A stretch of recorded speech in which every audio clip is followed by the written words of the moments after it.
Hello, ഇന്ന് നമ്മുടെ Harry പോട്ടറിൻ്റെ നാട്ടിലൂടെ ഒരു യാത്രയാണ്. നാട്ടിലൂടെ യാത്ര എന്ന് ഉദ്ദേശിക്കുന്നത് ഹാരി പോട്ടർ എൻ്റെ സിനിമ ഷൂട്ട് ചെയ്ത സ്ഥലമല്ല ഉദ്ദേശിക്കുന്നത്. ഹാരി പോട്ടറിൻ്റെ ഓഥറായ ജെ.കെ. റോളിംഗ് എങ്ങനെയാണ് ഈ സ്കോട്ട്ലൻഡ് എന്ന നഗരം ഇൻസ്പയർഡ് ആയ എന്ന് പുള്ളിക്കാരി ഹാരി പോട്ടർ എന്ന ഒരു കഥാപാത്രത്തെ ക്രിയേറ്റ് ചെയ്യാനും അതിലുള്ള എല്ലാ ക്യാരക്ടേഴ്സിനെയും ക്രിയേറ്റ് ചെയ്യാൻ എങ്ങനെയാണെന്നൊക്കെ ഉള്ളതൊരു ചെറിയൊരു ടൂറാണ്. ടൂർ ഗൈഡ് നല്ല ഭംഗിയായിട്ട് സ്റ്റാർട്ട് ചെയ്തു. ഹാരി പോട്ടർ സിനിമയെ പോലെ തന്നെ നമ്മളെ കൊണ്ട് ഓരോ ഹൗസിൻ്റെ പേരൊക്കെ എഴുതിച്ച് പിന്നെ ഇടയ്ക്ക് ക്വസ്റ്റ്യനൊക്കെ ചോദിച്ച് അങ്ങനെ രസകരമായിട്ടാണ് പോയിക്കൊണ്ടിരുന്നത്. ആദ്യമായിട്ട് നമ്മൾ പോയത് ഗ്രേഫിയേഴ്സ് എന്ന് പറഞ്ഞൊരു സ്ഥലത്തേക്കാണ്.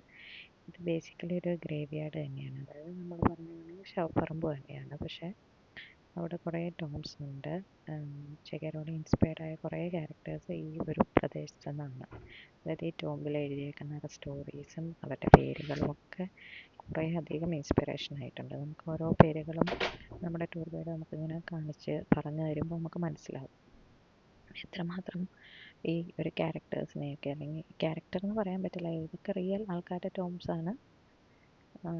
ഇപ്പം നമ്മൾ കണ്ടുകൊണ്ടിരിക്കുന്നത് ഒരു ക്ലോസ്ഡ് ആയിട്ടുള്ള ഒരു സെമിത്തേരിയുടെ തന്നെ ഒരു ഭാഗം അവർ ക്ലോസ് ചെയ്ത് വെച്ചേക്കാണ്. കാരണം എന്താണെന്ന് വെച്ച് കഴിഞ്ഞാൽ ഈ ഹാരി പോട്ടറൊക്കെ സിനിമ ഇറങ്ങിക്കഴിഞ്ഞതിന് ശേഷം ആളുകൾ ഭയങ്കര ക്രേസായിട്ട് ഇത് ഒരു ഫിക്ഷൻ അല്ല എന്നുള്ള രീതിയിലൊക്കെ ആയി ആളുകൾ അതിൻ്റെ അകത്ത് കയറി ഒളിച്ചിരിക്കാനും രാത്രി അവിടെ എന്ത് സംഭവിക്കണോ എന്നൊക്കെ അറിയാനൊക്കെ ക്യൂരിയോസിറ്റി ഒക്കെ ഉണ്ടായി.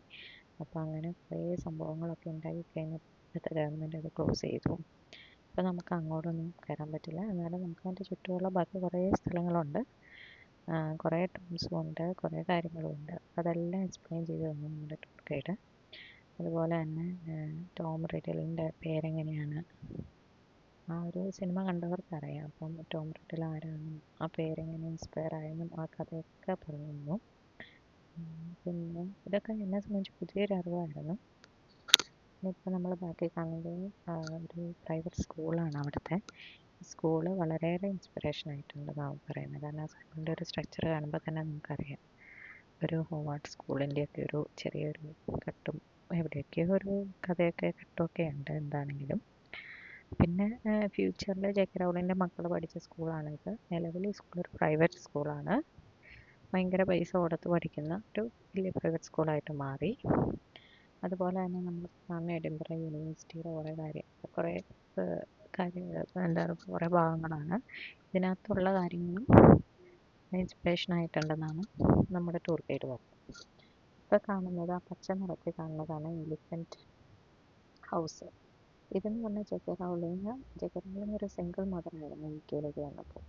അപ്പം കൊച്ചിനെ വീട്ടിലിരുത്തിക്കൊണ്ട് ഒരിക്കലും ജെ.കെ. റൗളിങ്ങിന് അത് എഴുതാൻ പറ്റിയിരുന്നില്ല. അപ്പം കൊച്ചിനെ സ്ട്രോളിലൂടെ ഉന്തിക്കൊണ്ട് നടന്ന് സ്ട്രീറ്റിലൂടെ ഉന്തിക്കൊണ്ട് നടന്ന് കുട്ടി ഉറങ്ങുമ്പോൾ അടുത്തുള്ള ഒരു കഫേ കയറിയിരുന്ന് അങ്ങനെയാണ് ജെ.കെ. റൗളിങ് എഴുതി തുടങ്ങിയതെന്നാണ് പറയുന്നത്.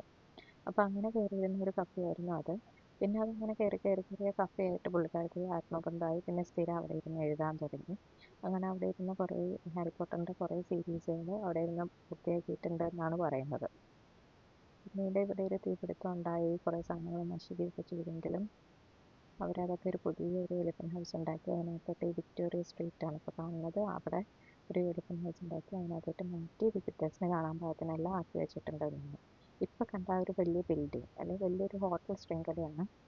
അവിടെ ഇരുന്നാണ് J K. Rowling last Harry Potter finish ആക്കിയത്. അറ്റ് ലാസ്റ്റ് കാണുന്നത്